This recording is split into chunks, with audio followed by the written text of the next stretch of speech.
wai tun daji na ka tsaya mota ta gwa takwas ka dauko mota ɗaya ka dauko ni ya gagara wallahi mai gida ka san akwai hold up ne amma ka san zan dawo me yasa baka zo tun takwas ka jira ni ba da zan fito takwas din kuma ka san shi direba matarsa ta haihu da ta haihu kuma sai ya tafi can gida za a yi suna shi yasa ka ga na dade din hajiya ta ce lalle ajiya dauko yara akai yara makaranta kuma da kar ka shiga nan mu je office zaka ni kai office akwai dan kisa da yan office zan gama yanzu nan shaf tauran kai daga kafa mu yi sauri mu je tauran kai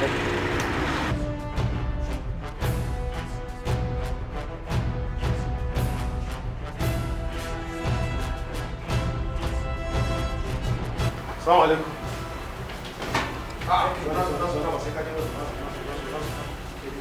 Dawowa ta kenan ko gida ban je ba account ba kudi. Shi yasa ka ganna nan kuma ka san yanzu mutane ana can an taru ai na dawo ana jira a zo a raba kudin da ka saba. Saboda haka yanzu abin da za a yi wannan jakar za ka samu abin da yake kasa sannan kuma ragowa mai lissafi ka tura min account. Duk wata muna samun rana 800. Haka ne. To yanzu na yi akalla wata 16. Kaga da haka sai ka tara sai kai abin nan kai multiplying kenan ko 800 sau wata 16. Ni abin da nake so ka tsaya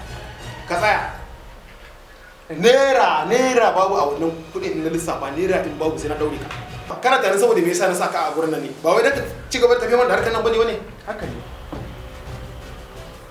amma da kafin kai to yawwa kudi ya tashi miliyan 12,800 samun 800 a nan kashi sannan ka tura min miliyan 12 sai ma abin da bayan baka nan ranka ya dade baka san an samu canji ba alhamdulillah kudi sun karu mu sake sabon lissafi ana magana canji na mulkin baba Buhari abubuwa sun saitu yanzu duk wata tuwa da za ka sani a ofis za mu yi ta an toshe wannan domin kuwa baba Buhari ya yi wani asusu na bai daya wanda ake ce masa treasury single account T.S.A.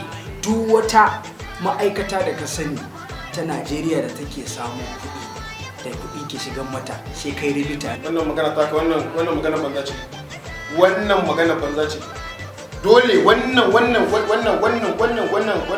ai zance banza ne kuɗi dai dole sai shugaban ƙasa ya san an shigar kuma ya san an fitar kaga yalla bai ta ya za mu samu wasu abubuwa wannan shine canjin da nake so mu ga maka hada baki ake da kai wallahi ranka dai hada baki ake da kai ranka dai wallahi magana nan haka gaskiya to abin da wannan mutum kana ji tafiyar ta kuza ma da a cire mutum gaskiya sai dai kai hakuri domin ni ma an samu canji da ya gare ni domin yanzu na fi jin nutsuwa domin halaliya ta nake ci ban ma yadda kai ba gaba daya waya ɗaya kawai zan ce ka da ofisin nan ba sai ka kira mu ba ga mun zo so ai ku ma'aikatan FCC me ku zo yi nan guda ma mun jima muna neman ka ana tuyo sunan manka ba a same ka ba kana turai so akwai wasu kudade suka bata da ofis ɗinka sannan ba mu san ayyukan da ake da su ba shine ake so a ji ina kudaden nan suka yi in dai raka shiga kuɗi da mutum kuɗi ne ba wannan da shi ne in charge of cire kuɗin ofisin nan wannan shi yake cire kuɗi yake harkar kuɗi a ofisin nan ba kai magana ba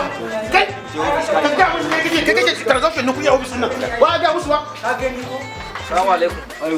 Na gaji. Babban direba ina mota. Wallahi ashe mai gida duk wannan matakar da yake kudin gwamnati ne yake dafewa. Allah kuwa. Jiya muna tare muna dawowa da shi daga airport. FCC suka dafe shi. A jiya? Ya dafa kudi shi ma an dafe shi.